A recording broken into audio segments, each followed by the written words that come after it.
আজি মই নগাঁও জিলা উপায়ুক্তৰ কাৰ্যালয়ত আহি পেলাই মই এটা কমপ্লেইন দিলোঁ আৰু যেহেতু তেখেত আমাৰ নগাঁও লোকসভা সমষ্টিৰ ৰিটাৰ্নিং অফিচাৰৰ দায়িত্বত আছে, গতিকে আজি মই যিটো অভিযোগ দাখিল কৰিলোঁ সেই অভিযোগত বিজেপি দলে নগাঁও লোকসভা সমষ্টিত মোক পৰাস্ত কৰিবলৈ যিকেইটা ষড়যন্ত্ৰ কৰি আছে সেইকেইটা মই লিখিতভাৱে অভিযোগ দিছোঁ। তাতে প্ৰথম অভিযোগটো হ'ল যে বিজেপি দলে তেওঁলোকে ভুৱা অৰুণোদয়ৰ ফৰ্ম বিতৰণ কৰি আছে। মাইকী মানুহ বিশেষকৈ মহিলাসকলক মাতি লৈ তেওঁলোকক এটা ফৰ্ম ফিল আপ কৰাই আছে আৰু কৈছে যে ফৰ্মটো আপোনালোকে আমাক জমা দি দিয়ক, বিজেপিত ভোটটো দি দিব, লগে লগে আপোনালোকে টকা পাই যাব। আৰু সেই টকাটো তেওঁলোকে কৈছে ইমান দিনে আপোনালোকে 1250কৈ পাইছিলে, এতিয়া 10,000 15,000 পাব। গতিকে এই যে ভুৱা ফৰ্ম, এইটো অৰুণোদয়ৰ ফৰ্ম নহয়, ওপৰত পদুম ফুলৰ ছবি থকা এটা ফৰ্ম বিতৰণ কৰি এনেকৈ মহিলাসকলক তেওঁলোকে বিভ্ৰান্ত কৰি আছে। আৰু সেই যে তেওঁলোকে এনেকৈ বুজাই আছে, ইয়াৰ ভিডিঅ' কৰি পেলাই ভিডিঅ'টো আমি ৰিটাৰ্নিং অফিচাৰৰ মোবাইলত মই আজি দিছোঁ যে তেওঁলোকে কি কি কথা কৈ আছে, কেনেকৈ বুজাই আছে।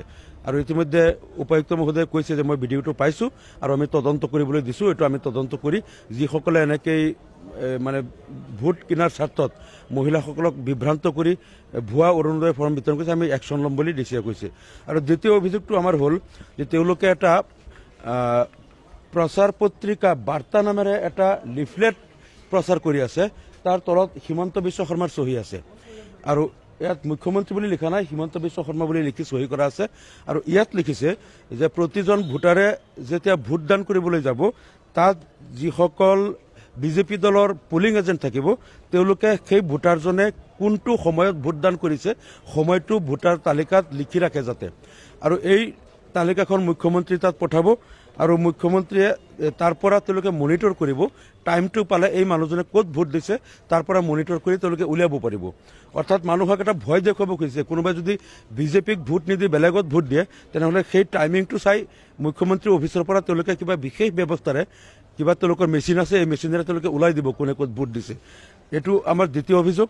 আৰু তৃতীয় অভিযোগটো হ'ল যে তেওঁলোকে যিসকলে PMAY-G বা IAY ঘৰ পাইছিল চৰকাৰী, বা যিসকলে অৰুণোদয় আঁচনি পাইছিল, বা যিসকলে PM কিষাণ বা ৰেচন কাৰ্ড পাইছিল, তেওঁলোকক ভাবুকি দি আছে যদি তেওঁলোকে বিজেপিক ভোট নিদিয়ে তেনেহ'লে তেওঁলোকৰ ঘৰ ভাঙি দিয়া হ'ব, ৰেচন কাৰ্ড কাটি দিয়া হ'ব, অৰুণোদয় আঁচনিৰ ফৰ্ম তেওঁলোকৰ অৰুণোদয় আঁচনি কাটি দিয়া হ'ব, লগতে তেওঁলোকৰ আৰু যদি কিবা চৰকাৰী সুবিধা পাইছিল সকলোবিলাক কৰ্তন কৰা হ'ব। গতিকে বিজেপিক ভোট দিব লাগিব, এইটো তেওঁলোকে এটা ভয় দেখুৱাই আছে।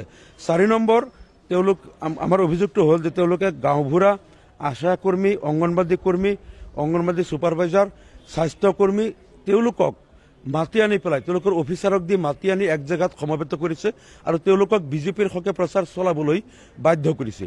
চৰকাৰী মেচিনাৰীক বা চৰকাৰী কৰ্মচাৰীসকলক যে আমাৰ চৰকাৰ, তোমালোক চৰকাৰী কৰ্মচাৰী, গতিকে আমাৰ সেই কাম কৰা, সেই আশা কৰ্মী, অংগনবাদী কৰ্মী, স্বাস্থ্যকৰ্মী, তেওঁলোকক দি মানুহক মতাই তেওঁলোকক ভোটাৰ কেনভাছ কৰাই আছে। এইটো এটা মডেল কোড অফ কণ্ডাক্টৰ ভায়োলেশ্যন।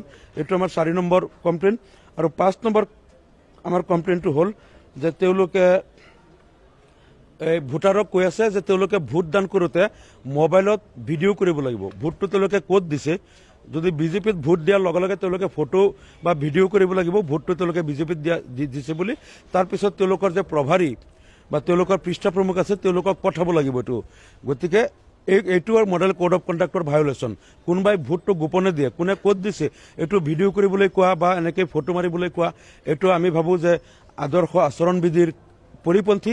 গতিকে এই 5টা কাম বিজেপিয়ে কৰি আছে নগাঁও লোকসভা সমষ্টিত, যিখিনি model code of conduct violate কৰি তেওঁলোকে কৰি আছে। গতিকে আজি ৰিটাৰ্নিং অফিচাৰক মই আনুষ্ঠানিকভাৱে কমপ্লেইন দিলোঁ আৰু যিটো বাৰ্তা তেওঁলোকে ইতিমধ্যে প্ৰচাৰ কৰি আছে সেইটোৰ কপিও দিছোঁ।